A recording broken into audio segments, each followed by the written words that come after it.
Coming up on this episode of Belief Hole.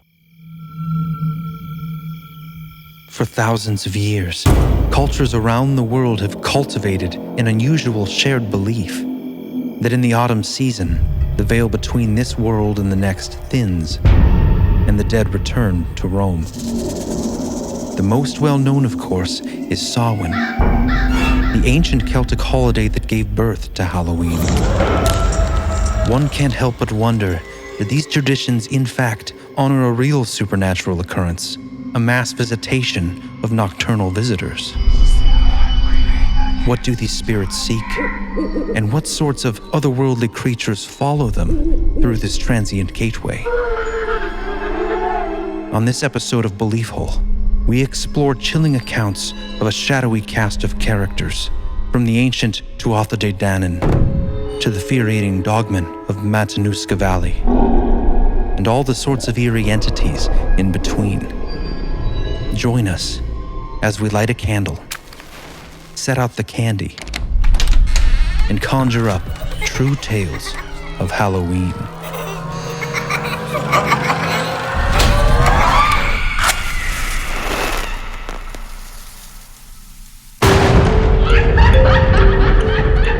Conspiracy, synchronicity, Sasquatch, homunculus, alien races, Satanism in Hollywood, MK Ultra, Tartaria. There's like a whole, I've been watching this one guy that, Close the door, Jeremy, close your door! what's the, Inner Earth disagreements, Ghost Dad? I like that movie. Dogman, Bohemian Grove, Corey Feldman, magicians are demons, specters, spirits, sleep paralysis, strange disappearances, sky whale phenomena, alternative history, shadow people, Quiet, I'm trying to say words with the mouth. it's getting dicey out there, poltergeists, That's cool. Anunnaki. what is the moon, Elf towers. I would never talk about it. That's old. Y2K. cover-ups, apocalyptic catastrophe, vampire.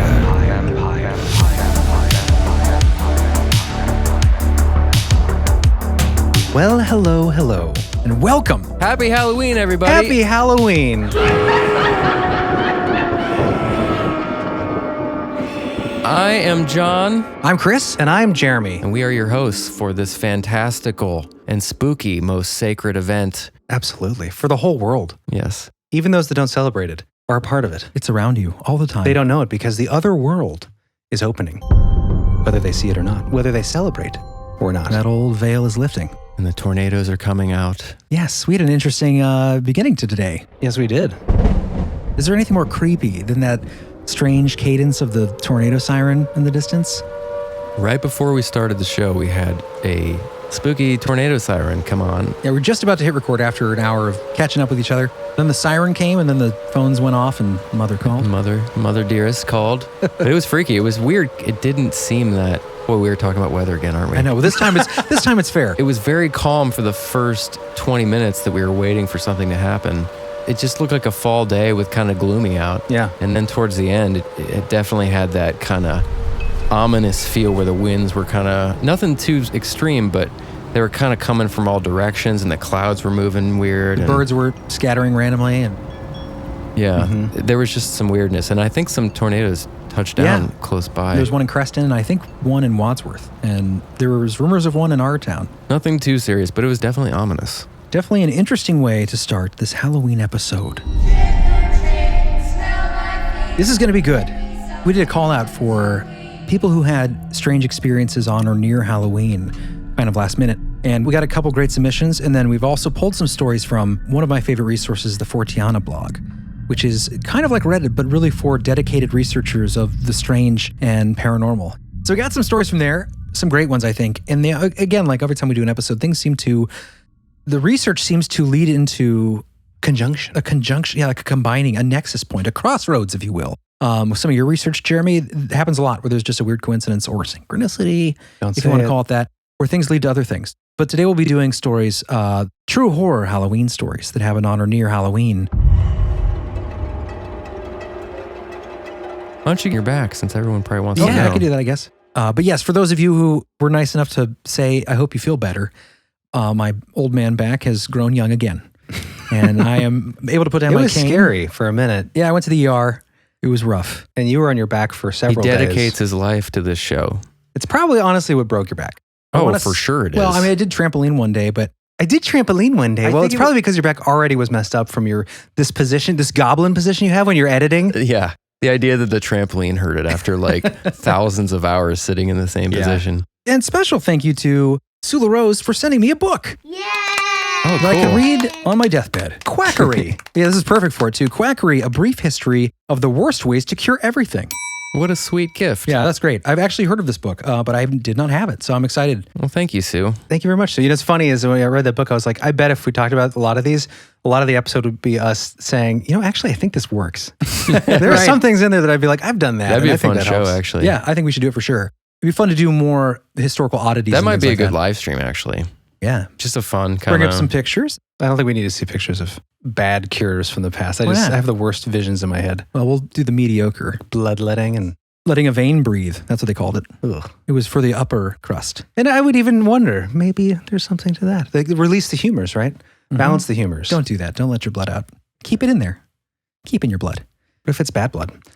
What are you, Taylor Swift? Is that her song? Bad blood. Speaking of blood, we've got some gory stories. Gory? No, I just was trying to kind of patch that conversation together. Oh. But no, they're more spooky than gory. More strange and odd. Peculiar. Let's move in to the darkness. I wanted to start that darkness by bringing a little bit of contemporary information, John. I don't know if you know this. What? Why you laugh? You totally pull us back out of that. Let's move into the dark by talking about some modern... I had some information I thought was... Go ahead. Let's hear what you Yeah, got. no, it just sounded funny. Oh. More than There's some contemporary news. I don't know if you've heard this, John. There's some trouble happening right now. It's kind of under the radar, but it's percolating up. There's trouble happening in the world? Specifically in New York, and not the kind that you're thinking of. That is quite obvious. But apparently there have been an increased amount of actual reported hauntings in New York City. Trouble. You hear about this? There's been a measured spike in PKE readings apparently across the city. You know what PKE means? No. That's right, psychokinetic energy. Okay. That's reporting readings across the city. I don't know how they they're can doing detect that now. Apparently. Maybe it's just because the state of the world itself is becoming more like anxious, and remember we always talk about the fear and the fear. Maybe there's just openings because who knows? That's possible. It is really interesting though because there is a weird connection with Halloween. So I mean, is this you're talking about just recently? like last couple weeks, Like Manhattan. But is it like happen every year towards the Halloween thing? Or? It's the first time it's been registered at this level. But there is who is reporting these findings? So there's a weird tie-in with the source of Halloween, which we're going to be talking about a little bit about today, because we all know that there is a true history behind Halloween. I don't know how much you know, how much you know, how much I know. I know now how much I know, but there's some fascinating roots of what we are practicing today. But there's a weird tie-in because in New York City, just the last couple weeks, they brought in a relic from Ireland, apparently around this cave, which is the birthplace of Halloween. Since they brought this to New York, there have been this increase in hauntings, and they've actually seen reports of ghost inspectors coming out they've had to try and capture. From this relic that they brought in from Ireland? Yeah, from the relic. This is this plot synopsis to Forever Halloween, which is from the real Ghostbusters, the animated cartoon. Oh my God. But I'm so confused right now. I think Jerry just did a whole fake segment. No. I'm setting it up because... Is this real or are you just making this up? That was made up. But... The cool part is that wow. I was trying to get prepared for 400 unsubscriptions. I was trying to get prepared for Halloween. Don't you do it! So just to be clear, there's no weirdness no spectral weirdness happening in accelerated numbers in Manhattan. I mean, it's possible. Okay. The whole What? This is really bad because I was like, this sounds interesting. I'm excited. Don't worry, this is going somewhere interesting. So this Okay, bring it home. The reason I came across this is because there's actually a surprising amount of information in the original Ghostbusters cartoon, the real Ghostbusters. But put your head down, John. It hurts my heart when your head is down. Don't worry, I know where he's going. This is all set up to good information. Yeah, mischief managed, okay? I'm back in. Jeremy's attempted humor. The reality of what I'm trying to talk about is the source of Halloween, which is this cave. Yeah, this is cool. I didn't know about this. It is this year that Ireland is trying to get this recognized as World Heritage Site from UNESCO, because I didn't know this either, but apparently thousands of years ago, on this day, or on Halloween, technically November 1st, but the eve of that would be October 31st, the end of summer was the Celtic holiday of Samhain. And that started several thousand years ago where they would, and I will quote here, This is from the Britannica, but I have several sources here that are very interesting. In ancient Celtic religion, one of the most important and sinister calendar festivals of the year, at Samhain, held on November 1st, or early morning, Halloween, the world of the gods was believed to be made visible to humankind, and the gods played many tricks on their mortal worshippers. It was a time fraught with danger, charged with fear, and full of supernatural episodes. And the cave that they refer to as the Gate of Hell, the birthplace of Halloween, is called Oweynagat. The unassuming entrance of Oweynagat Cave, or Cave of the Cats, meow, black cats, connection, maybe, in Rathcrogan, Ireland, belies its central role in Celtic pagan history. It's known as the gateway to the demon-filled underworld and the birthplace of the Samhain festival, the ancient roots of Halloween. Interesting. So there are a lot of connections, a lot of interesting traditions that we probably don't know that that's where it comes from. Trick-or-treating, wearing masks to hide your identity from ghosts that may wish vengeance upon you when they can come back when the veil between the worlds is thin. Come back from the underworld and take vengeance on you. You wear a mask to hide your identity or to scare the demons away. Carving turnips, putting an ember in it with angry faces to scare the evil forces away. Became the jack-o'-lantern. The jack-o'-lantern. There are all kinds of interesting connections, but I didn't know that this practice was thousands of years old, that we've been carrying it on. It's just kind of interesting. Have you guys ever seen those festivals in I think some of the Nordic countries?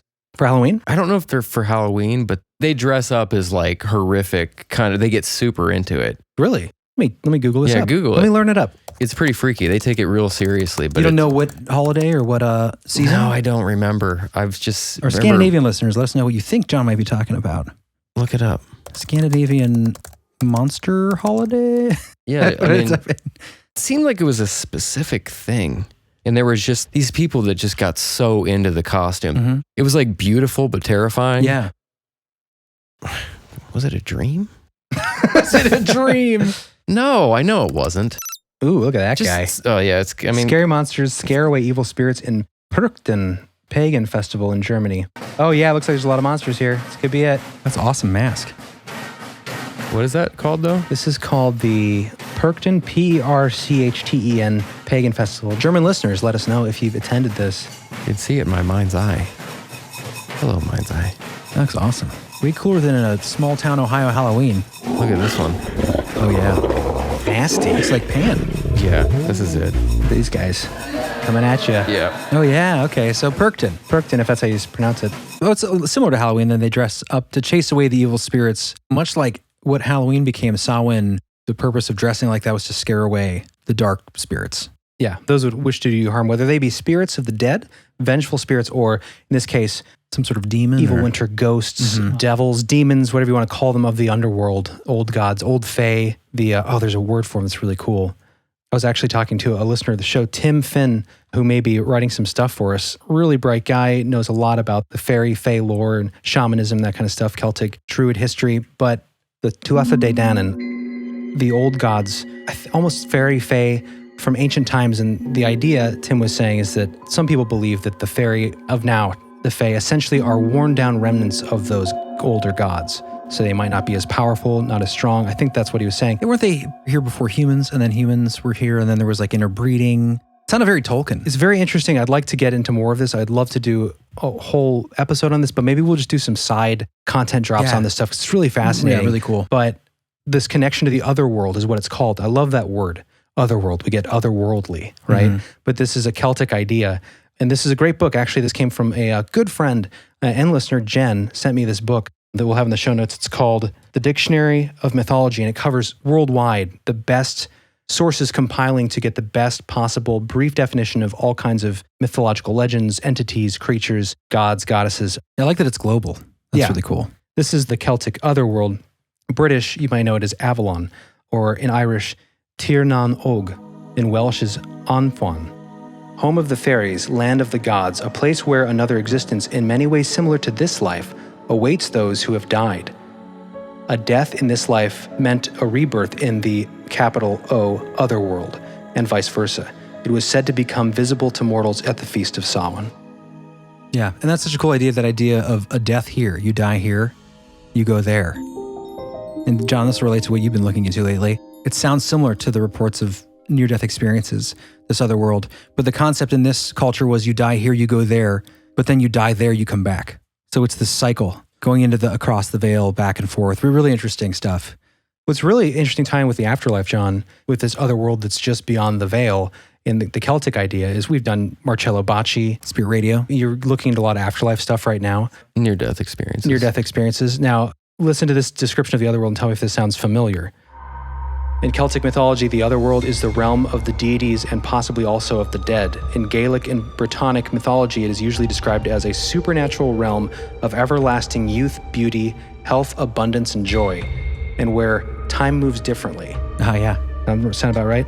It is the dwelling place of the gods, or the Tuatha Dé Danann, as well as certain heroes and ancestors. The otherworld is similar to a parallel universe.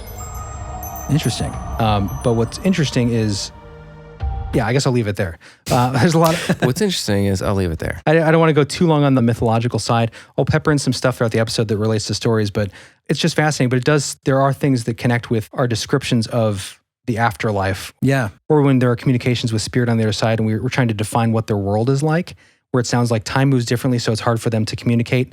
It's like there is no time. It's a different understanding of... It's like the ever-present now. That's what I see a lot of people describe it as. In the near-death experiences? Mm-hmm. Yeah, fascinating stuff. So who knows? Maybe this other world that we're experiencing on All Hallows Eve is where we will one day reside. Potentially. I had this weird thought. I don't know if it was this morning, maybe before I went to sleep last night, because I always have like really vivid dreams. And sometimes I just feel like they're other lives. We've talked about this before. But I'm always like, I mean, what if they are? Mm-hmm. What if, I mean, maybe they're not lives, but they're like real experiences with other beings. And then I'm like, but it's weird because this life is linear. Right. As far as we know, you know, I mean, that's how we experience it. That's how we experience it. But how do we know it's not linear over there? We don't, I guess. Yeah. Because when you're over there, you don't think about this life. Right. I mean, there's little slivers that come through, but you're not really conscious of this life at all. Right. Yeah. I mean, that's the thing. If you're in a dream state or what we know to be a dream state and you have an experience that's vivid, you're saying, how do we not know that that isn't just as real as this experience, but when we get back here, we don't remember? Yeah, it's weird to think about because you're over there and you get like slivers of the other life. Like I had a dream the other day and it was like I took a fragment of something that happened that day and brought it over and I didn't think about this life at all. Mm-hmm. It wasn't anything like, oh yeah, I'm asleep now and that's the other. And it's the same over here. We have little glimpses of dreams, but nothing like hardly ever concrete. Sometimes stuff comes through a little bit more clearly or we hold on to a little bit more. But it's weird to think that there may be other existences we're having that we just don't Well, and how remember. do we know that some things are just dreams and some things are actually experiences somewhere else? We just call them dreams. Or somewhen else or whatever. Somewhen else. Mm-hmm. Yeah, I always thought that was a fascinating idea. We did an expansion episode on that. There were a couple people that had experiences where they had allegedly spent like a year somewhere and then came back here. In a dream? That was their life, but they remembered like a year's worth of material, allegedly. We did a story, that one guy that lived a whole life. Mm-hmm. Was that a dream too? Yeah. I mean, that's what it and appears to be. At the end, it started like the lamp started looking weird. Mm-hmm. That was a weird like story. Yeah. He had like a wife and kids. Mm-hmm. And Yeah, the lamp started like blurring out or something. Wasn't it? No, didn't he get punched or something? Wasn't that a fight? He got hit. Knocked him out and he had that whole life experience. Oh, maybe that's what it was. We'll have So that. bizarre. We'll have a link to that episode. It's an expansion episode. I remember that was one of my favorites from season. Yeah, so really expansion. fascinating story, but also like very, very weird. We'll put that in the show notes if you're interested. But back to Halloween. Yeah. Let's get back into that ambience Jeremy so slowly pulled us out of. And let's get back into that Thanks. spooky valley. No, it was good. It's good to get some background on Samhain. As you tell stories, there are weird connections with even the original descriptions or the Celtic ideas that strangely would explain things like missing 411, Fortean fogs. We've done episodes on that. And even the Dogman can be potentially explained or at least given some more perspective on by thinking of how the other world interacts with this world, which is this old Celtic idea that is highlighted on Samhain or Halloween. Yeah. Sometimes the other world is said to exist alongside our own, located beyond the edge of the earth, and intrudes into our world, signaled by phenomena such as magic mist or Fortean fog, sudden changes in the weather. What happens on so many of these Missing 411 episodes? Storms. Nothing predicted, and then a storm rolls in. Exactly. Out of nowhere. Inexplicable. But that would explain it if it was an overlap of worlds. I mean, that's out there, but it's possible. Or the appearance of divine beings or unusual animals. And today we do have a Dogman story that happened on Halloween. And a special announcement regarding Dogman that we'll get to right before the break. He's joining the show. Yes, he'll be here today. He's been on the live streams. Blanche? Okay, this first story ties right into your sort of Samhain origin Faie lore. So let's do this one first. This was one of the stories that I found on Fortean, which, by the way, you guys check this site out. It's from the Charles Fort Institute, and it's basically like a Reddit specifically for people who are into high strangeness and people who are sort of armchair researchers who have experiences and really want to get into it. That's why I like this, using this over Reddit. Reddit's good too, but this is good because they're people who are really devoted to looking into this, and they're all very skeptical even of their own stories. Right. There's a lot of critical thinking. There's a lot of credibility in it because you're not going to get picked up on BuzzFeed or something. Best Reddit true horror stories. This is a place that is not often seen by most people, so you're not going there for attention. Okay, so here we go. This is from the user Mercury Crest, and this was posted May 26, 2014. This is one I've been sitting on for a very long time. It sounds so bizarre that I haven't bothered to share it with the world at large. Here goes. When I was 8 or 9, I had gone to my grandma and grandpa's farm way out in the country to spend a few days with them and one of my cousins. Yes, it was Halloween night, but I've been over every aspect and I can't see how this was some kind of trick. So my cousin and I are playing Ghostbusters, running around between the kitchen and the office, pretending to bust ghosts, as it were. At this point, I find myself in the dining room. My cousin is behind me in the kitchen, and my grandma and grandpa are in their respective chairs to my left, watching the news. I look across the living room into a darkish hallway and see a vertical bar of white light, maybe 2 or 3 feet tall, hanging in midair. I watched as a large adult hand extended from the light, palm open and facing away from me, clench into a fist, and then retract into the light again. The hand itself was green, covered with coarse black hairs, very much like someone with German or Hungarian descent. And apart from the hue, looked entirely normal. As for the light bar, it didn't disappear in front of me. It just wasn't there anymore. I froze, stock still. I had no real-world reference for what I was seeing. The whole thing took just a few seconds. Afterward, I retreated behind me to the kitchen and whispered what had happened to my cousin. Both grandparents were watching the news at the time. They have utterly no interest in this sort of stuff. I'd wager that if Bigfoot himself walked up to them and gave them his card, they'd be completely oblivious. Honestly, though, I would never have said a word of this to my grandparents anyways. They would have been pissed that I interrupted the news and would have dismissed it immediately. As for the memory, this has been fresh in my mind since the very moment it happened, every single detail.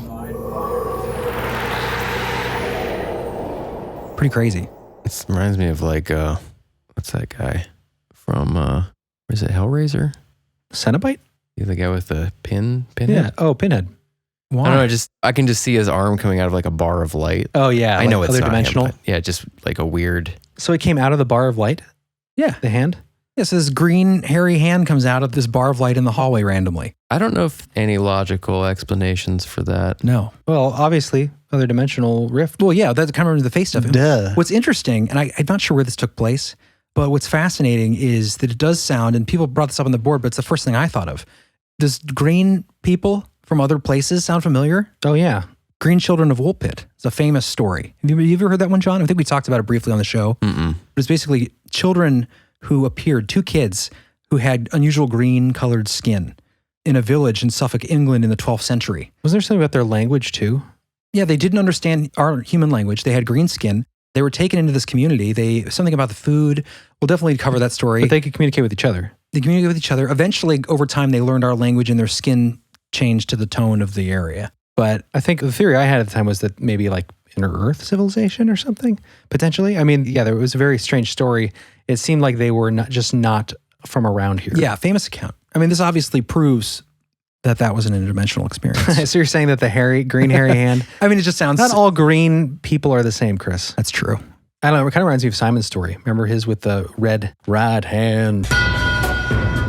There's something about hands, phantom hands. Mm-hmm. Maybe this is part of the explanation or part of the continuing phenomena. Yeah. I just thought that was a cool story to start with because it's very strange. I mean, there doesn't seem any connection to anything either. Right. Just one of those off-the-wall random things that happen in your life that you can't put anything to. Fascinating story. Weird. You know, the cool thing about this forum too is there's a conversation between other users and they try to figure out what this could have been logically, and they also try to get details from people. So, you know, in this, and we'll have in the show notes, there's like a drawing, kind of a schematic of the environment of the farmhouse. You can kind of see that. And he said that some salient points for research sake. This happened in the evening, perhaps around 8 or 9. There were only 4 of them there. The place was out in the boonies. And he said he'd had some other experiences in the house, and you could read more of those on the site, but nothing was obviously that insane. So I just thought an interesting story for Halloween. When the veil thins, maybe green men come out. Not traditionally spooky, but weird. And that happened on Halloween. On Halloween. On or near. Yikes. All right. This next one's cool, and this one ties into some interesting research. This is another one from Fortean, posted July 15th, 2003, and I call it The Swaying Observer. I remember an experience I had when I was about 3 in my aunt's kitchen in upstate New York. This kitchen was separated from the TV room by a wall that had a window in its center. On the TV room side of this window was a fish tank that you could see clearly from the kitchen. When this incident occurred, I was laying on my back on the kitchen floor.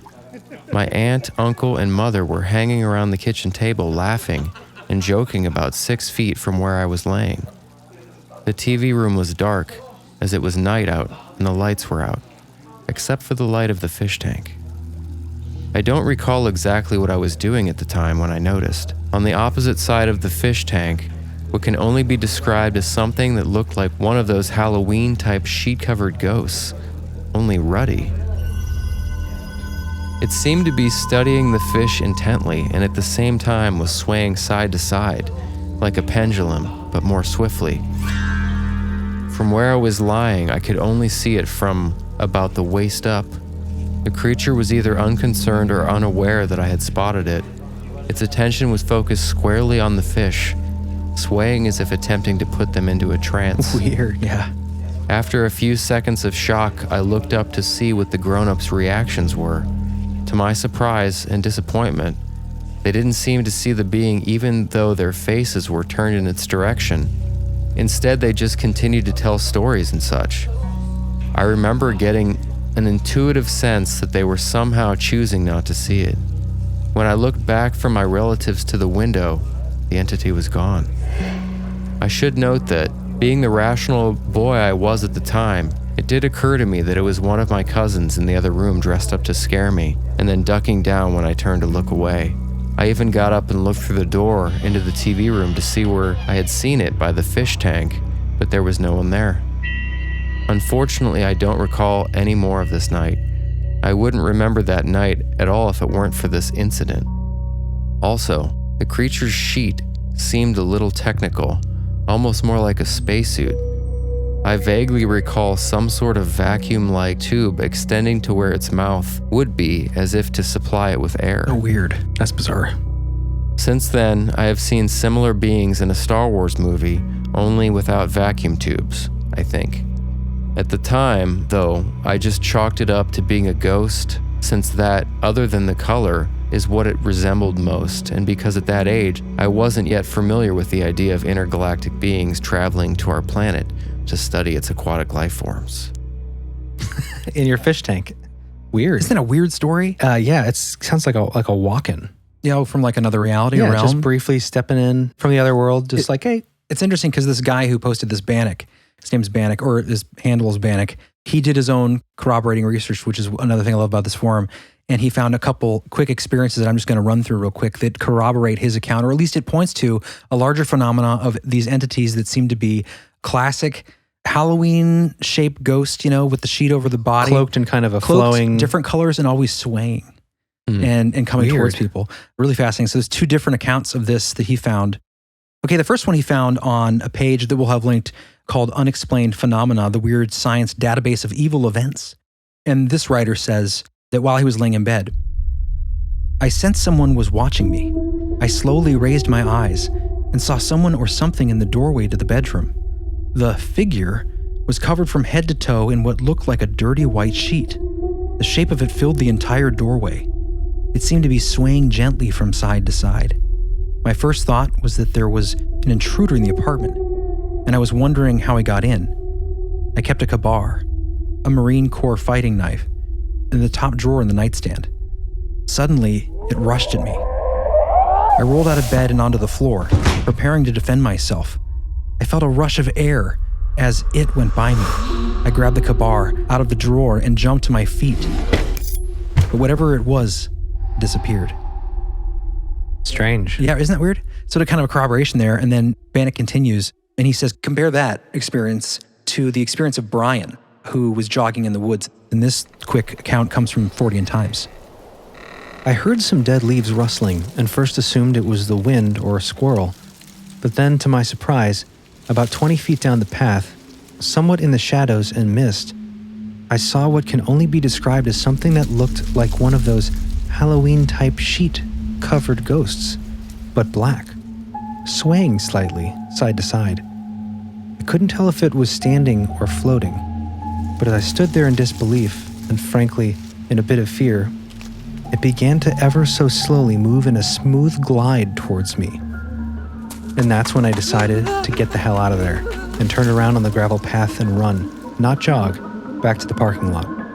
And then Bannik continues and says, shock, yet another species of spook, halloween ghosts who sway from side to side while they stare at you and then come after you. Too bad the first writer didn't describe the way the ghost, quote, rushed at him. I wonder if it glided like the one in the woods did. Yeah. Just an eerie visual. The gliding at you. Gliding. You know? Yeah. Traditional ghost costume-like swaying entities. To me, it sounds more like some other life form and not like a dead spirit or a spirit of a dead person. The swaying, definitely. Yeah. It reminds me of the Night Walkers. Oh, yeah. Hawaii lore? No, not the Night Marchers. Oh, okay. The Night Walkers. Oh, those weird beings that are made of legs? They're like 2 basically legs? all white, similar, I think, to how this is described, but they're all white and just have 2 long legs, no arms, no head, just 2 long legs. And I wanted to do an episode on this a while ago because I found in the area, it happened in California, and in the area, I don't know who it was, native peoples there, someone had put up a statue in like the 1800s, early 1900s of what looks like these exact things. And I don't know if there was a name for them, but someone had made this statue, but it was captured on security camera, the Night Walkers. And it's fascinating. A few different people have reported this. I think there may be several. We might have played the video on a live stream. If we didn't, we should do it on our next live stream. I think you'd find it fascinating, John, these just weird little creatures. We'll put it in the show notes, but it's really interesting. And I think it could easily be just another life form we haven't either identified, or maybe it's not even always in this realm. Mm-hmm. Maybe it's passing through and we just see it from time to time. That's also a possible explanation for Dogman, Bigfoot, you name it. Snallygaster. Just passing through. Especially on Halloween. Mm-hmm. Yes! Oh, that's a good one. Speaking of passing through, we got a clip sent in by one of our great listeners who also sent us that great alien Mona Lisa, Minette. Oh, Minette. The artist. Oh, cool. She sent in this awesome story all the way from South Africa.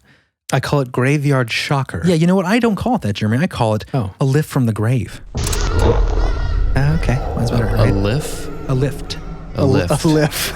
A lift. What is a lift? I don't know. It sounds It's weird. me being lazy pronunciating a words. lift from the grave. I think Graveyard Shocker is a little more accurate, but okay. Well, we'll find out. Let's ask Minette what she thinks. All right, let's play this clip. This is a pretty fascinating account, and this will tie into our expansion where we cover the mysterious goings-ons around your local graveyards. Yes. And more. Well, hello, Jeremy, Chris, and John. This is Minette, and I really thought you guys needed some spooky stories from South Africa. Even though this didn't happen during Halloween or at Halloween, as we don't really celebrate it here in South Africa, it did happen close to a very old cemetery in a small rural town. So I thought I'll give it a go and share it in any case with you guys. I do wedding photography as a side hustle, and myself and a friend of mine were shooting a wedding in a town called Villiersdorp. It's a small rural town in the Western Cape province of South Africa.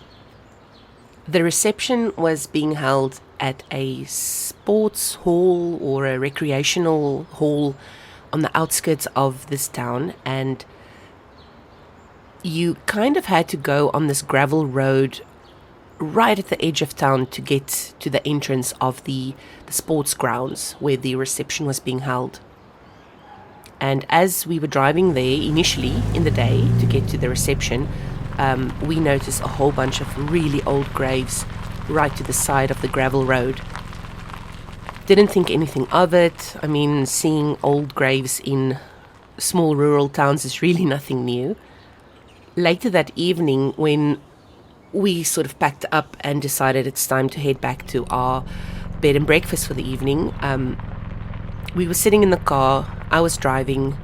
We were exhausted, and the radio wasn't on. And as we hit this completely unlit gravel road, pitch dark, literally just the headlights of the car, this strange crackling sound came over the radio, what I thought was the radio. And instinctively my hand went to turn down the volume because we were sort of just sitting and chatting in the car. And as I'm turning the volume knob, I realized, but the radio isn't on. I'm not getting static. The sound is coming from inside the car. It was the weirdest sound. It's difficult to explain. And listening to your EVP episode last week kind of, just brought up all these memories of this experience, because it sounded like white noise and static, but kind of paired with a sound of like a scraping tree branch. You know, when you like drive over something and it scrapes along the back of the car. It was this weird combination of sounds, and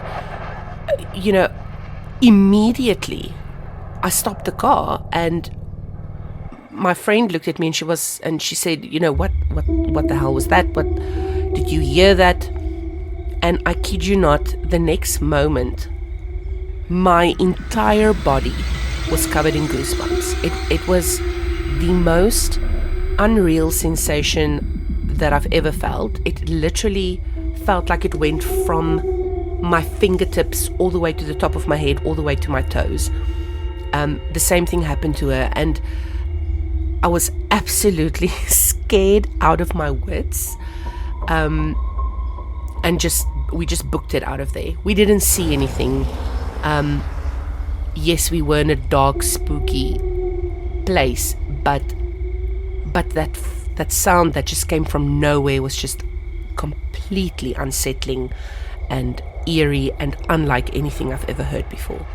I have a lot of other more real ghost stories, or more sensational ghost stories where I've seen full body apparitions, and I've had violent acts being perpetrated by things unseen.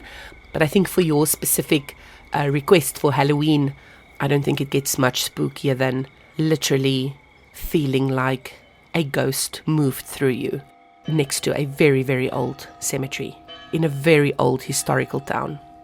Thanks for everything you guys do. I'm your number one fan in South Africa, and keep up the good work.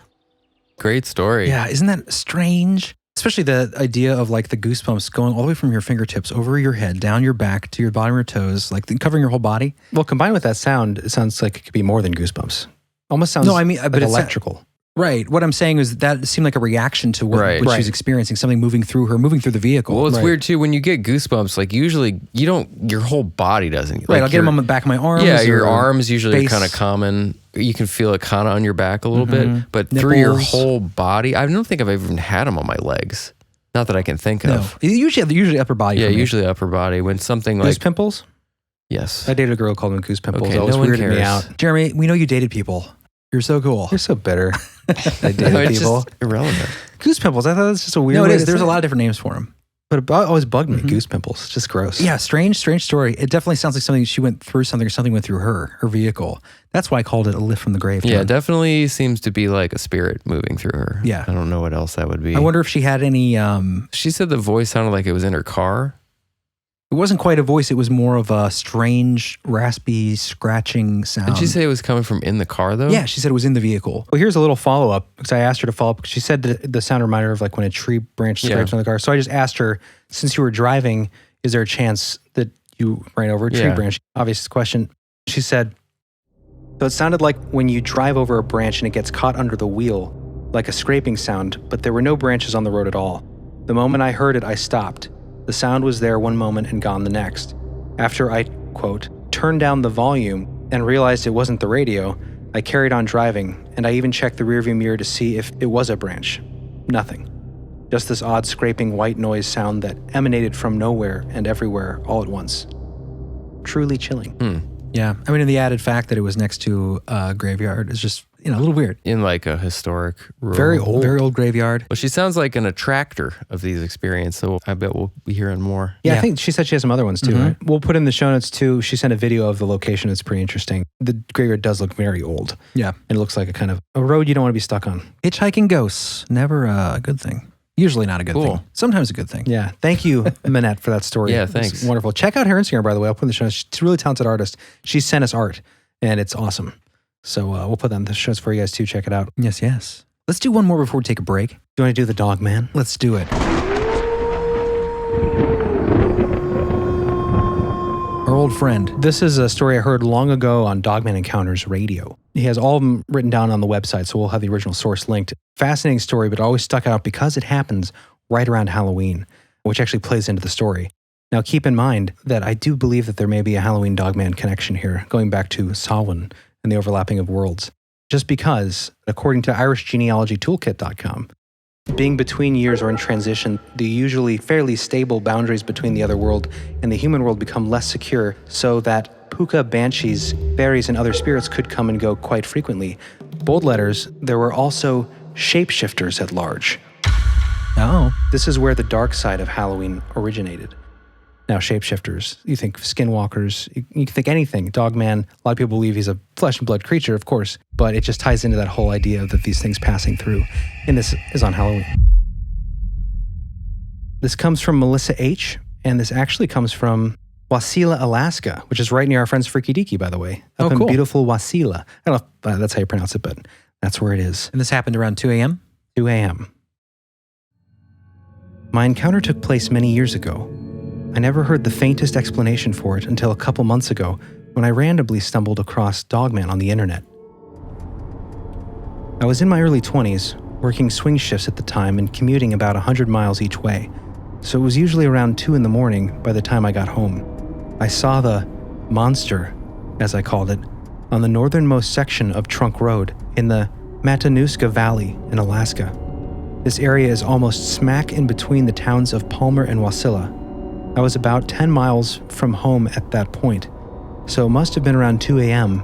Trunk Road is a narrow 2-lane road consisting of nothing but twists and turns. The surrounding terrain is somewhat swampy and thick with ground, but it was cold enough to be wary of ice. I was driving an 82 Subaru Southwest going about 20 miles per hour around a curve when my headlights caught a large dark figure up ahead. I'm bad at judging distance, maybe 6 car lengths away. I instinctively let off the gas, coasting closer. At first, I assumed it was a moose, as the area is infested with them. But no, it was standing upright. Bear, then. No, not a bear. It looks so strange. Tall enough to be an uncommonly large bear, but far too slender. And it looked like it had spikes running down its neck and back. A Halloween prop? It was an odd but effective place for one. All those thoughts ran through my head in a fraction of a second. The car was still coasting closer, and I could see more details. It was standing in profile, gazing across the road. I could clearly see its wolfish muzzle, large upright ears. The spikes on its back were in fact clumps of fur. Its spine curved in a smooth, very natural-looking way. It was standing in the ditch, inches from the pavement. Because I was focused on its upper body, I do not recall anything about its back legs or if it had a tail. I did see its front legs, though, very doggy-looking, hanging awkwardly down and slightly toward its front, exactly as you'd expect if a dog stood upright. While it clearly had a canine look, there was still something off about it that I can't articulate. It was perfectly still, and at this point, given the proximity to Halloween, I was quite convinced it was some sort of Halloween prop, because it was clearly not any kind of existing animal. I was deeply impressed and gently stepped on the brakes, intending to stop and examine it closely. Then it turned its head towards me. In the tiny fraction of a second that it took for it to swivel its head, I knew I had made a terrible mistake. The fluidness of its movement removed any and all doubt that this was some kind of prop. It was horribly, terrifyingly alive. The pale off-white glow of its eye shine in the headlights destroyed any possibility of a human in a costume. I think I sat there gaping at it in shock for a few seconds, the car barely moving by now, but still inching closer. As I was almost upon it, I think it could have leaned forward and touched the car if it wanted. I had to look up to see its face. I'm a bad judge of such things, but I'm 5'4", and it was a hell of a lot taller than me. Tall like a polar bear standing. 7 feet? 8? I really can't say. I snapped out of my trance and slammed on the gas. The car fishtailed and I prepared myself for death by monster, as I was certain I'd end up in the ditch. But the tires caught the pavement and I drove like a complete maniac all the way home. I did not look back. I have only been on that section of road a few times since, never alone and never in the dark. For the next several years of driving that commute, I went 20 plus miles out of the way to avoid Trunk Road. The thing never made any aggressive moves, but there was something about it that felt very, predatory. I never saw anything remotely like it again and never heard any stories about it in the area. Creepy. Woo! Freaky Dogman encounter for Halloween. Yeah. We'll have to ask our friends at Freaky Deaky if they know about, because they live right there. I wonder if they know where Trunk Road is. Interesting. Very interesting. You know, it's funny. I was listening to old Coast to Coast the other night, trying to find some good Halloween tales. I didn't find any really there. But George Norrie, some caller had called in and just asked if he could play a sound that he had heard the other night that they had played in this pre-Dogman popularity era. And it was the sound of what George called a man dog. And it was a story about someone who had called in and said that they had witnessed a man dog eating a hamburger behind Burger King in the parking lot, like out of the dumpster. Awesome. But he was using his hands. Yeah. So pretty cool. I couldn't find that call. Like I searched all over the Coast to Coast Insider to find the original call, just to get a little more background, and I couldn't find it. But the sound was creepy. I should have grabbed the sound clips, but the howl was pretty creepy. But old school. Was the howl in the same area? Yeah. Oh, okay. That's fascinating. We always brought up the trench coat, cigarette smoking Dogman seen on the side of the road hitchhiker Dogman. It'd be a funny artwork rendition of Dogman reaching into a Burger King dumpster. Oh, speaking of which, that brings me to our special announcement. We have a really awesome new design coming to our merch store from our friend Fancy Crafts. Awesome Dogman t-shirt. And probably put on some other products, but it's a really sweet design. Yeah, it's awesome to get some professional artwork up there. It will be up there by the time this episode airs, so go ahead and check out. We'll have a link in the show notes. Well, we always have a link to our website, but check out the merch store. And we got some other designs coming from him as well that I'm excited about. Check that out, guys. And why don't we take a break? Let's do it. We'll be back in a bit. We don't want to scare anybody. We don't want to scare anybody. That's the last thing we want to do. We don't want to scare anybody. We don't want to scare anybody. We don't want to scare anybody. That's the last thing we want to do. We don't want to scare anybody. Spooky, spooky, spooky, spooky, spooky. That's the last thing we want to do.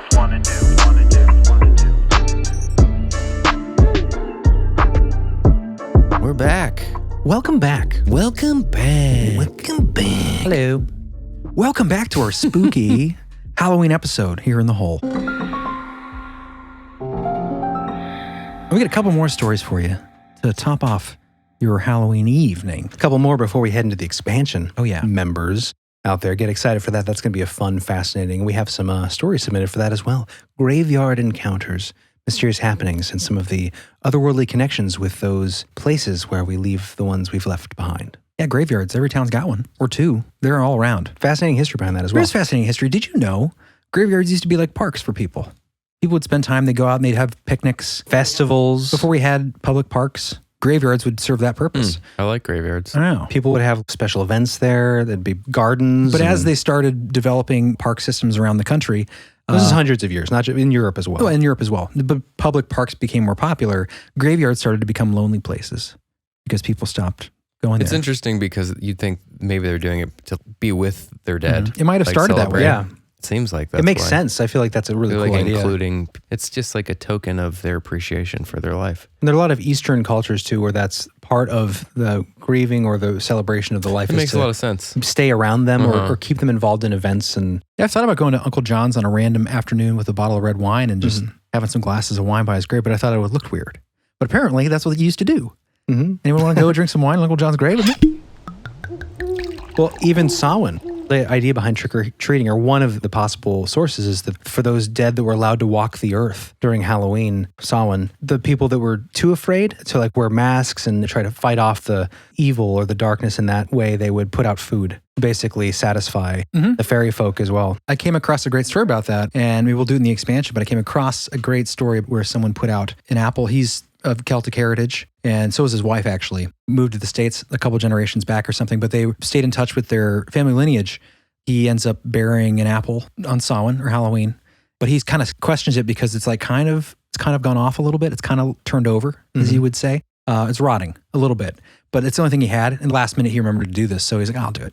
And usually he just put it out on the steps after trick-or-treating time for the spirits or whomever, but he buried it, which is another thing you can do. Weird things started happening after that. Really? And maybe we'll tell that in the expansion. Interesting. But a definitely interesting story. So yeah, that's a tradition that goes way back. One of the names for the Otherworld in Celtic mythology is Land of the Apples, or something to that effect. Next story, gentlemen. All right, moving along quite quickly. Here we go to another great tale. Here we go. I'm sorry. There's an elfman in me. Halloween fire burial. Would you like to do this one? Does this sound ominous? Let's do it. All right, this one comes from Cats and Jammer over on Fortean. So, in college, I did lots of Ouija with 2 or 3 other eager for knowledge but open-minded, semi-skeptical peers. We didn't get any historical celebrities, mainly beings whose answers were annoyingly non-committal and usually surly. They would claim to be spirits of dead humans, but they couldn't answer any specific questions. Who was the president at any point during your life? In what state of the US did you reside when you were alive? What we eventually figured out was they seemed interested only in keeping the channel open until more and more, quote, spirits could arrive. We'd ask, quote, how many spirits are present? That's a key question. They would initially answer, including us pointer workers, I guess, 4 or 5. After being on the board for half an hour, the answer would be like 35. And they seemed to be battling to be the one who controlled the pointer and got to interact with us. If we were on the board long enough, we'd get a spirit that was clearly extra powerful and evil sounding. The pointer would no longer move fitfully but fast and smooth. No more arguments on their end about which spirit was in control. There would often be temperature drops in the room. Occasionally, small items knocked off shelves. And I will never forget a powerful spirit's suggestion that we play a game. We asked what game, and the answer, spelled out in a blur of pointer moves, was Halloween fire burial.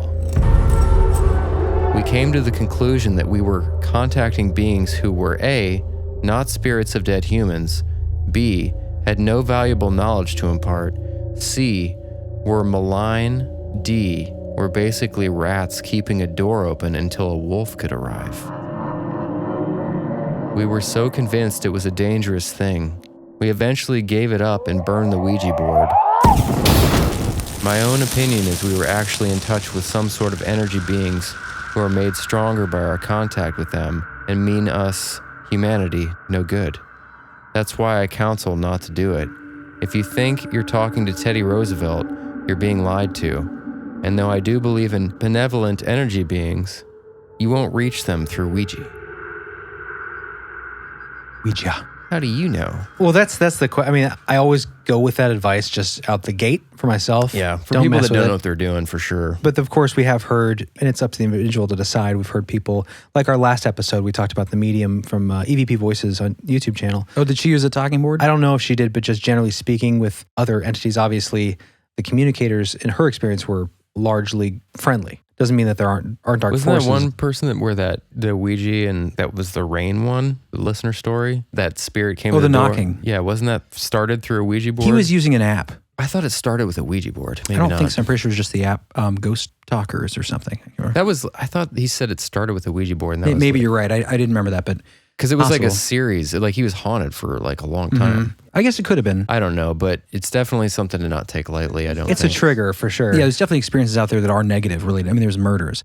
It doesn't mean that in every case. I personally I'm a scaredy cat when it comes to using a Ouija board. The concept to me is just, it leaves open the possibility of something negative happening. It is an invitation, I think. It's possible probably to use it in a beneficial, positive way, but I do think you're inviting something, and if you're not careful... It's like being out in the middle of the ocean and not being a fisherman. You know, you don't know what you're going to pull up. That's actually a good analogy. It makes me think of like, look, I never go in the ocean, and I won't. I don't want to, but I respect someone who is a shark scientist. That's the official title. People that observe dangerous animals under dangerous waters.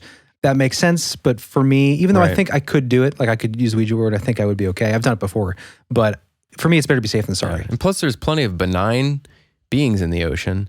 Right. But the ones that are predators are attracted to people that, you know, they're attracted to the situations that you don't know what you're doing, right? Right. In the etheric sense. Right. Yeah, definitely. And it seemed like this is something that she does a lot. Practices the use of the Ouija board for communication with the other side.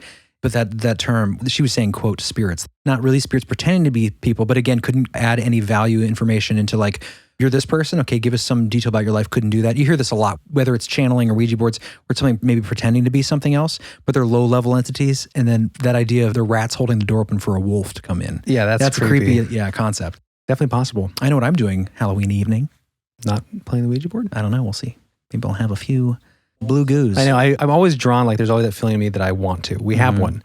But last time I did it, I had this overwhelming, dark, weighty feeling all evening. Oh, really? It followed me. Remember that? We told that story before. But by the way, check out our Ouija board episode. If you're members, it's on our expansion, expansion.beliefful.com. Ouija Gone Wild. Ouija boards gone wild. Yeah, we covered Rosemary Ellen Guiley's really great book, Ouija Gone Wild. We talked about Zozo a little bit as well. Mm-hmm. Yeah, interesting episode. You guys check that out.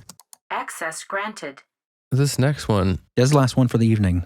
Isn't there one after that? We don't have to do it. The last one I included because there's a doggy in it. I thought you'd like that. But we can always roll into the expansion. If you like dogs and you like spooky happenings on Halloween evening, stick around for that. Awesome. Well, let's do this last story. This is submitted by Jennifer, one of our wonderful listeners out there. And this happened in the southwest region of Oklahoma. When she submitted the story, there's more details. She's been haunted her entire life, basically. And we will have the rest of her account, which we'll probably use for future episode listener stories, but we'll have that in our listener stories archive if you want to read more of her account and her life story. Check that out, guys. Go to our website, beliefful.com, and click on listener stories. But today we're focusing on the event that occurred around the Halloween aspect of her tale. And this is another Ouija board story, right? It becomes that, yes. Ick. You want to go? Oh, John, I have you being the demon angel, by the way. Demon angel? What is this, midnight mass? You'll see. See that there, John? Yes. I just block him out. I didn't realize he was giggling like that. All right, here we go. Hi, my name is Jennifer. I'm 36, and I grew up in a small town in southwest Oklahoma. I've been experiencing unexplained phenomena most of my life. We moved to Oklahoma when I was age 7. I had my first strange experience in that house when I was 12.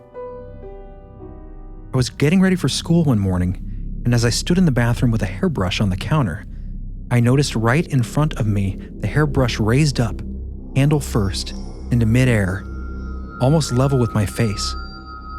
I still don't know why I did this to this day, but I grabbed the brush, quickly ran it through my hair, and then threw the brush and ran out the bathroom.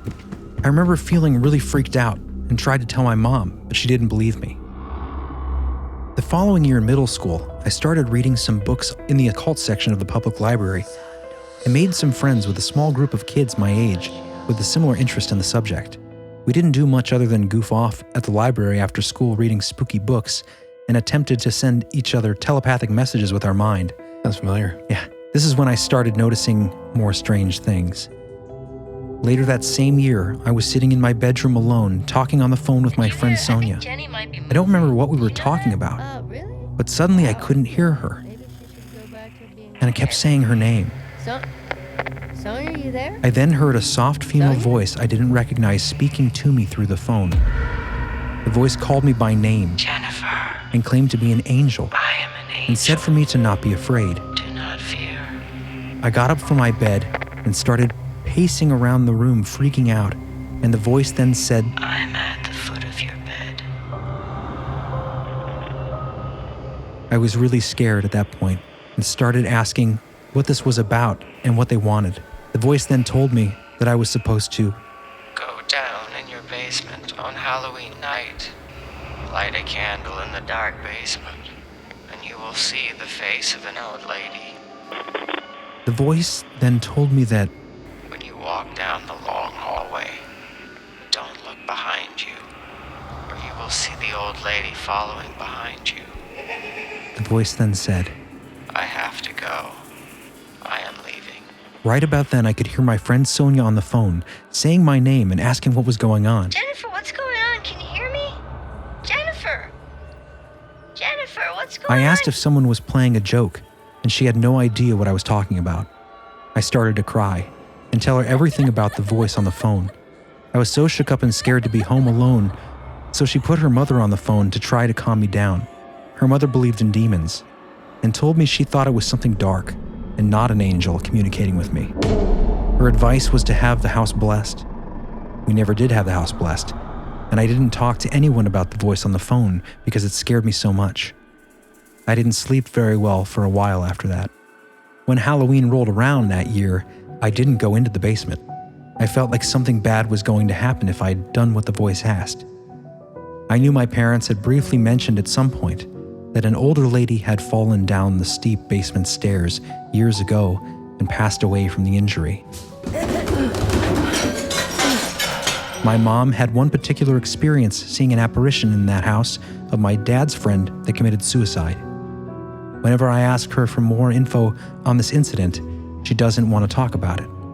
I'm hoping someday to hear more of her experience and to share it with permission. I have many more experiences to share that I've experienced either with my husband or a friend in more recent years. I'll share those with you all another time. Hope you enjoyed these weird experiences I had growing up in that house. I'm interested to know if anyone else has had anything similar happen to them. Love your podcast. Jennifer. Very creepy story. Yeah. Does not sound like an angel's advice. No. Go in the basement, summon an old woman, but don't look back. And does remind go me to church on Sunday. Midnight Mass. Right? They were just talking about that show before recording. Good show.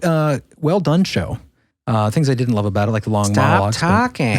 Stop talking. Yeah, long monologues, but no, definitely well done. Just the idea of an angel or a demonic entity impersonating an angel sort of situation. Yeah, or the confusion of that. Because we talked about in the Bible how there are some descriptions where they sound terrifying. Be not afraid. It's definitely an interesting idea. I think that show did very well. I guess relating it to this story, though, it doesn't seem like something an angel would ask you to do. Yeah.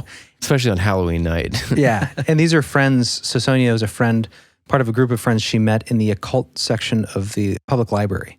Because they all had that similar interest. So I don't know if she was one of that group. I'm guessing. Did she say that? that's kind of what I inferred by the way it was written. But regardless, like that's an interest that they had. You know, you always see that story, especially when you're kids, like you're messing around with stuff or you're looking into stuff that looks back at you. Be careful. It definitely sounds like maybe if it wasn't a prank by Sonia, which it sounds like it wasn't, it's definitely well, if freaky. that's, I thought about that, but then I thought, if it was, why would she put her own mother on to calm down her friend?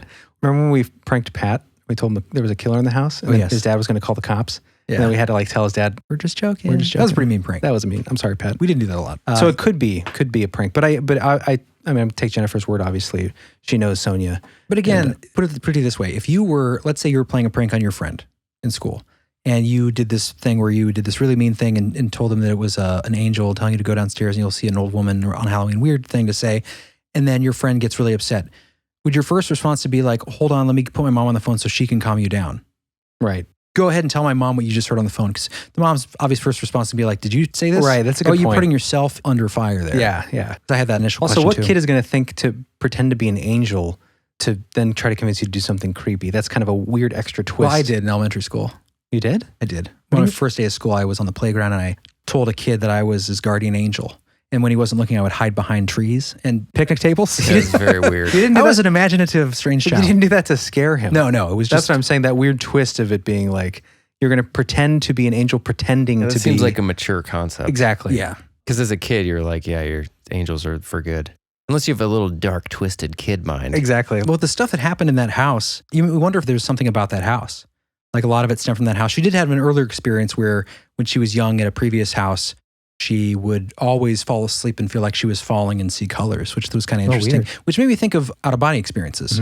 And so many of these lifelong haunting stories often begin with out-of-body experiences, or they're closely tied to out-of-body What if the experiences. old lady is an entity in that house, or even maybe a spirit that remains and has become corrupted in some She way? said that an old woman had died down those stairs. Maybe that voice was of the woman pretending to be an angel so she could summon herself. You know, last thing I'll say about that story, which is interesting, is I just happened to come across when I was looking for stories, some sort of tradition where if you take a candle and you light it and you look into a mirror and stare into your eyes on Halloween night, you will see yourself age.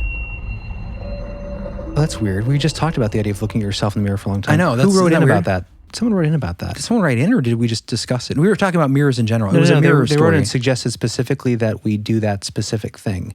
Wait till it's dark and just look at your eyes in the mirror to where you can barely see like the glowing of your own eyes long enough and you'd be freaked out. Maybe I'll drop that in if I can find out what that was. Our last listener story, we covered the mirror story, the guy being pulled from the entity in the mirror, and John brought up the idea, you know, mirrors are weird in general. You look at yourself in the eyes in the mirror, it is sort of strange. And then I think someone wrote in about that, but yeah, fascinating account. Thank you, Jennifer, for sharing. We have a lot of other listener submissions that we will get to over the course of time. Yes. Thank you guys for sharing. Speak Pipes too, we need to catch up on as well. But thank you to everybody who's reached out, sent stories in. We're building that stories archive online. I think it's going to be a very valuable resource moving forward. Absolutely. Accessible to all. Oh, just a quick shout out to Kayla, who ordered a Dogman shirt while we're recording. Not the new design, but the one that is currently up at the store. The one that looks like he's skateboarding? Kayla from Topeka. Yeah, it was Jeremy's design. It's not my design. It's an old drawing, but I just tried It's a great to design. vectorize it. Well, I hope that you enjoyed these stories for your Halloween season, listeners. Yes, whether you are trick-or-treating yourself creepily, or taking your kids trick-or-treating, or just watching the trick-or-treaters, or feeding them your candy. Be safe, have fun, and stay creepy. And vigilant. You never know what real monsters are lurking amongst the crowd of imposter monsters. But yeah, thank you guys for tuning in. We hope you enjoyed this. And let's take it away to a quick thank you for our new expansion members. Yay! And patrons of the whole. Oh, and thank you to Megan for the free Reiki healing that I will be receiving. What a cool, generous thing to do. I'll have to let you guys know what happens. It'll be interesting to see what comes of that. Don't tell me anything too scary about myself, Megan. Maybe she can improve a lot with you. I've got a lot of room for growth. Cue that juicy music, John. There it is. All right, Dominic, thank you for joining the whole. Thanks, Dominic. Woo! Laura Jones, you're my Laura. friend. Welcome in, my Laura Jones. Mr. Jones and me, Cassandra Barrett, welcome. Hey, Cassandra, thanks. Yes. Eating her carrots.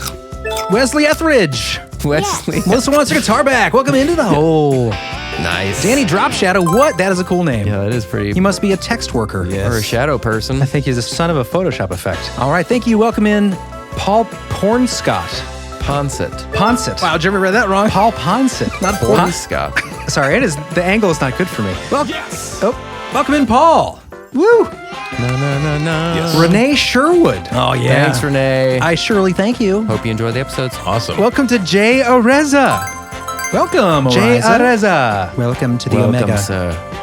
Enjoy the show. We invite you to the whole Cameron Begnaud. Cameron Bagnall! Cameron Begnaud. Not Welcome pronouncing in. that right. Jacob Benson. What? Oh, another Benson. Good to have you You here. can never have enough Bensons. Welcome in. Welcome to Keegan Wanstall. Keegan Yes. Wanstall. Keegan. Sorry, we can't see with the screen, so we're gonna. We're relying on Jeremy for pronunciations. Awesome. Welcome in, Keegan. Yes. Meet Olivia H, guys. Olivia H. What you waiting for? Hey, Liv. Get in here. Colin Flash. What? Where'd he go? Flash. He's so quick. Spelled S-C-H. Oh, hi. Flash. Welcome, my friend. He's a Klingon descent. Devin Johnson. Hi, Dev. Hey, Johnson. Is your father Gary? Libertarian candidate for president. He had my vote. Good guy. Adam Moore. Welcome in, Adam. More of what is the question? More Adams, hopefully. Hopefully. More Adamy goodness. More hole for you, Adam. Welcome in. Welcome to Maddie Bauscher. Ooh, Maddie Boucher. Or Bauscher. Bosher. Bauscher. Well, congratulations. Yes. Join us. Welcome to be here. Welcome to be Welcome here. to be here. Awesome. David DeGuano. It's good to have you, sir. Oh, Deguana the Iguana. Awesome. Welcome in, He bud. gets that all the time, I'm sure. Welcome, my friend. Yes. Sleeping Beastly. Ooh, that's clever. Is that your real name? I hope so. Welcome. Welcome in. Do you like that? Yeah.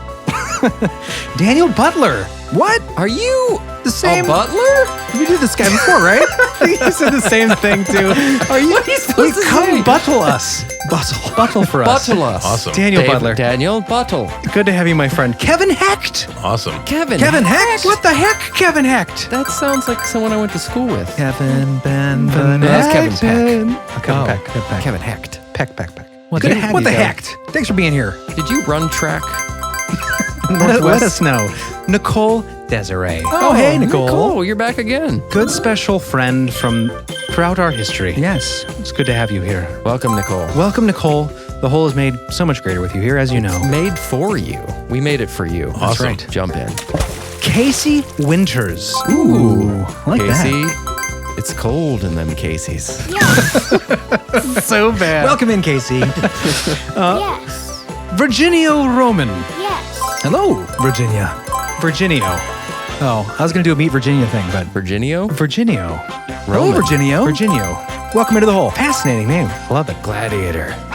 Emily B. Welcome to the Believe Hole. Emily B. Emily B. Nice to see you. Welcome, Emily, Yes. to the bee hole. Yes. Jessica Yes. Elder. We must respect you Ooh, because you are an elder. our elder. Guide us, Jessica. Into the shadows. It's good to have you. Amanda S. As in ESS. ESS? ESSS. Oh, welcome, Amanda. Sounds like it can't be a real name. Amanda S. S. We'll never know. Either way, welcome. Daughter of the Serpent. Good to have you here. Okay. Daughter of the serpent. Sounds better than I meant. Andrew Valchusio. Hello, Andrew. Or wow. Valchusio. That's a mouthful. That's a great name. Holy crap. Welcome, Andrew. Welcome. Eric Desjarlias. Desk jar? Desjarlias. I wish you guys could see these. I'm You're not great doing at a great pronouncing. job. Welcome, Eric. Welcome in. Desjarlias. Anyways, it's good to have you. We're very happy to have Bottom you. line. Bottom line. Welcome here. We're glad you are here. Please Welcome to stay. be here. Stick with us. Spiky Riley. Ooh, Spiky Spiky. Riley. Spiky Riley. I always prefer the Spiky Rileys. As opposed to the non-spiky Right. Rileys. They're just too dull. They're more fun, the Spikies. Yes. Welcome, Jessica. Welcome, Yes. Jessica. What a bland name. Wow, that's an insult. I'm joking. We're used to saying two names. So That's true. I'm Welcome, joking. Jessica. Jessica's a lovely, wonderful name. You've plunged deeper into the hole, and we appreciate you being here. Yes. Max Wookie. Awesome. Get your Wookiee on. Or Wookie. W-U. I'm going to go with Wookiee. Not sure if it's the Chewbacca variety. But it's great to have you, Max. Welcome Either way, welcome in. Welcome to be here. Now I can't not say that. That's a great shirt. Welcome to be here. Well, that'll be one of them. I like it. Thank you, Max. Becky. Becky. Welcome, Becky. Becky Baxter. I wonder if this is the nice gal from Australia. She's the best. Lovely woman. Who's next? Josh Lamont. All right, Josh Lamont, welcome in, sir. Come on down, my friend. Jesse Kessler. All right, little Kess action. Yes. Kessy Kess. Yes. Hey. Kess is a great Star Trek character. Very strange. Who's next? Lee Sutcliffe. Ooh, Lee, we've been waiting. We've been waiting, Lee. We've been waiting. It's been He's cold arrived. here in the hole until you Finally arrived. You've warmed our hearts Yes. and cockles. Yes. And finally, for now, we have Oro Whitley. Yes. All Yes. right. Welcome Yes, to the yes, whole yes. Oro. Oro. Yes. Yes. Yes. Whitley. Yes. Welcome to the Whitley. whole. Are we on a loop? It is great to have you here, my friend. We're having a hard time tying it up. All right. It's great to have you, and it's great to have everyone that's joined. And I have always a brief cut What, off. do you want me to fade it out like Yeah, a dude, normal person? Yeah, it's very unsettling. To all of you who did not hear your name yet, you will eventually. We've got a long list of people to get through, but thank you all for joining, and we love to have you here, and hope you're enjoying all the extra episodes and wonderful enjoyment of life. Yes. You get here. Yes. And if you're not a member yet, sign up and join the team because there's a whole bunch of amazing content waiting for you. The hole's bottomless when you get into the expansion. Let me tell you what. It's going to grow forever. And ever. Like the nothing in the never-ending story. But That's But sad. better. but happy. happy. All right, guys. Well, stay spooky this Halloween. Make Yeah, have sure- an awesome freaking Halloween, and come join us in the expansion. Stay safe though. Yeah, Don't get too down the rabbit hole. We want you back. but don't be afraid to explore. Yeah, you know what? If you get the urge to walk by a graveyard at midnight, maybe do it. Have a friend, though. Just Have do a buddy. few Hail Marys before the Ouija board. Use the buddy system, I say. All right, guys, we love you, and we will see you next time on The Belief Hole. The Belief Hole. Hit it early because it's too weird the other way. Oh, I always tie him up anyway. It's not the, it's just Believe Hole. On Belief Hole. That's a little better. Get it? I hate that part. You do it too, though. That's because you do it. You started it.